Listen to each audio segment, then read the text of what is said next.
Today I'm going to tell you why nobody likes the Lamborghini Temerario. I am the ghosts of Lamborghini's past, and just a minute. Feels like the face of the sun under here. I'm going to tell you exactly what's wrong with the new Lamborghini Temerario. I actually kind of like it. You would. The problem is the new Lamborghini Temerario looks like a Lamborghini you might get on Wish. In the past, you had Lamborghinis worthy of the Wolf of Wall Street, or at least YouTubers trying to prove they made it big. But this is just kind of boring. It's angular, but too rounded, and it all kind of comes out like it's owned by a German company. You do know they're owned by a German company, right? I mean, the only good styling is the suit of their CEO. I mean, now that style. The headlights look like they should be on a 1980s Camaro. And the hexagons on there kind of look like they're a last minute thought. Like, I know people are going to want some hexagons, so let's slap some on there. The best I can say is it looks like the offspring of a Gallardo and a Huracan. Lamborghinis used to be known for crazy styling, but this is just okay. What about the interior? I mean, that looks like a nice place to be. It's okay, but it really kind of gives me Audi R8 vibes. But the big problem with the Temerario is the lack of some cylinders. A real Lamborghini should have a V12 or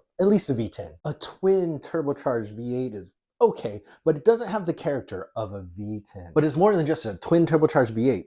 It's a hybrid. Like a Prius? More like a Ferrari LaFerrari. Well, that does sound pretty good, but that's still not very Lamborghini-like. Is it powerful? When everything's combined, it makes 907 horsepower. That doesn't sound so bad, but I'm sure it doesn't drive as well as a Huracan or a Gallardo did. Did I mention it revs to 10,000 RPMs? I'll take it.